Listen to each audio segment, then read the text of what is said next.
Hi guys, Hayden Matthews here from Team Gund. On the weekend I played the Meadowbrook Regionals, which was the last regional in Queensland.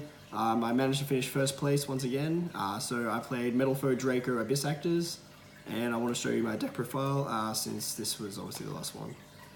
So for monsters I played 3 Steelin, 3 Silvered, 3 Gold Driver, and 3 Volflame. I don't play the level 1 guy because you don't really need him that much. And resolving his effect isn't that relevant because you don't play the quick play fusion, so you don't really need to be resolving his effect. I played a small Abyss Actor engine, which is actually very good because you can pop this guy with any Metalfoe, then you get this free add, and then you're able to use his effect in the scale to summon itself to make Electromite before you Pendulum Summon. And it was actually a really cool engine because you also play Diagram in this deck to trigger its effects other ways. You play 3 Astrograph Sorcerer because this card is broken and probably will be banned. I played 3 Purple Poison Magician. This guy was actually the MVP for me the whole event because I lost so many dice rolls. I think I lost all of them except for one, or maybe even lost them all, I can't remember. But this card going second when you have a Metalfoe puts so much pressure on. I versed a Pendulum player that opened 4 negates, including 2 Jackals. And then I put this down, and obviously he can't negate it because he'll destroy something with his Vortex. So I put down the Metalfoe scale, and he destroyed it. Put in another one, and then eventually I just popped this and destroyed the rest of his board, and made my own board and he couldn't win. I play 3 Rescue Rabbit and 1 Hamster. Most of the time when I resolve Electromite, I actually put this into the scale and add it to hand because when you resolve Rescue Rabbit, you have 2 of the same name straight away, and then you're able to trigger lesser effects. So if you open Diagram, you can just get this to keep getting Metalfoes, keep setting combinations and keep popping them and keep getting more, and then you just roll advantage from there, then you can make like a massive board.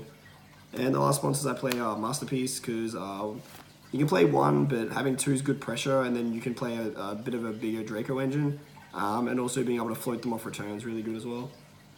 For spells, I play 3 Diagram and 3 more Diagram because Diagram is broken and also probably should be banned or limited or something. This actually helps have another dimension to the Metalfoe deck, and you can actually just keep grinding. Like I was actually surprised how well the deck went going second, considering I thought that was going to be a big problem.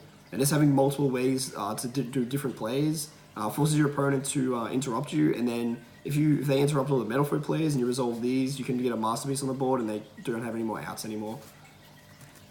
For Draco spells, I played just 2 Heritage. There's actually a fair bit of Draco around, even though I didn't verse much of the event. But resolving this is better than Disciples because there's such a small engine, Disciples will probably never resolve. So you're more likely to be able to draw extra cards of this. And also just popping one of these with Diagram to get another one to draw another card. Or like using Metalfoe scale to pop this, set combination, and trigger this effect. And then destroy combination gets you another scale. And again, the whole deck just synergizes and rolls advantage from there. And then the one American Metalfoe fusion, shout out to Lincoln because we like doing this. And you draw it way less apparently. And lastly, for traps, I play 2 Metalfoe combination and then the 1 return. I didn't want to play 3 because I didn't, even though it is good when you open Diagram with combination, playing 3 seemed to get cloggy and I'd rather draw combo pieces and like Abyss Actors and Rescue Rabbits and stuff. And you only need 1 return. I could play Apocalypse, but again, since your Draco engine isn't very big, you don't want to be drawing too many of the traps and stuff that you can't use unless you can actually resolve Diagram more than once. So I'll do the extra deck next. So first I have my tokens. Shout out to everyone in there, especially Chloe. And my brother Declan in there as well. So I played just 2 Electromite because you have to fit a couple other cards in there to play some. You could play 3, but there's cards like Borrowload and Skuldra that come up sometimes that I'd rather have these than not have them. I also play Metaltron because when you link with Ethereum, you can actually float. And then getting 3 extra deck spaces comes up because Metalfoes pop, so you get so many more in the extra deck that you want to be able to Pendulum 3 it if you can. The 1 card I played from the new set was the Nightmare Phoenix, because this gave me the ability to out anti-spell Fragrance if I open Rescue Rabbit. Because I make one of the monsters into a Link Spider, then make this, then discard a card and destroy the anti-spell. But also if you open Rescue Rabbit any Metalfoe that you can summon off Link Spider's effect, you can actually co-link this to get a draw as well after you discard, so you can actually rotate another card. I played 1 Chimera, just another Link 2 that you can just get your monsters off the board to be able to pend. And also the 500 boost helps your OTK sometimes as well. The 1-off Link Spider for making effect monsters to make Borrowload, and also the Phoenix combo I said before to add any spell. For fusion monsters, I played 2 Mithrilium, You can always put the other one back with the first one, with the second one. That's another reason I only played 2 Electromite as well, is that Mithrilium, you can literally just put it back in the extra deck if you need it. I played the 1 Orichalc. This actually won me my round 4 match against ABC Demise, because he tagged out in a winning position and left his A in defense mode. And since I've already wasted all of these negates, I just summoned this and attacked him for game because he solemn judgment at me the turn before. And then last I played the Alkahest. Part of the board that you make is like Vortex, Masterpiece, out this card, and like not many things can break that. So being able to steal a monster before they try to beat over something else to bait is actually pretty good, and like just another negate you can make.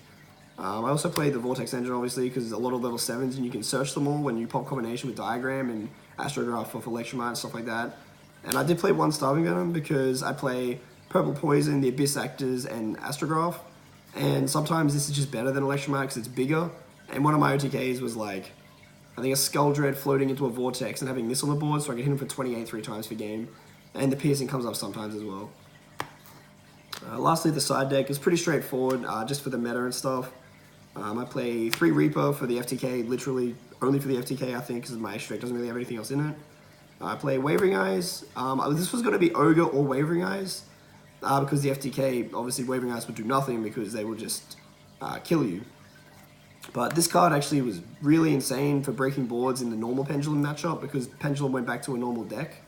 And I resolved this for 4 twice, and once for 3 where I had to get a set a card first so I couldn't pen for Wavering Eyes for 4. But since no one else is playing this, I just blew out every time I drew it against the Mirror match or any sort of Pendulum matchup. I play 3 Twin Twister and 3 Evilly Match, mainly for going second against True Draco, but any other back row deck really. You just want to blow out all their back row and just pretty much overwhelm them, and then try to resolve all your resources to gain advantage. And the last 3 cards were D-Barrier for when I go first against any Pendulum deck, or even against Invoked, or something like that where they rely on their extra deck for a specific type. BA was actually there at the event, which did quite well at the regionals. I didn't need to verse 1, but if I did, this card would have been very good as well. So thanks for watching the video. I'll do some shout-outs, first of all to Team Gond and Team Captain Pierce and that. Thanks for the help all the time over the whole season, it's been really good. Another shout out to Stephen Lau, my friend who helped me out. He convinced me to play this deck, and I was always doubtful, but after playing it I realized how good it really was. Shout out to Lincoln for topping another regionals. And shout out to my beautiful girlfriend Chloe for helping me out, always testing. Like, I could barely go to locals this season, so having her at home testing with me was actually very helpful, even though she kicked my ass half the time, but it was actually really good. Shout out to the Cardos boys who came down as well, and my friend Brandon who came second at the regional, which is the first time we've went 1-2 at a regional, so that was awesome. But thanks for everything, guys. I hope you enjoyed another profile, and look forward to Nationals and Oceanics.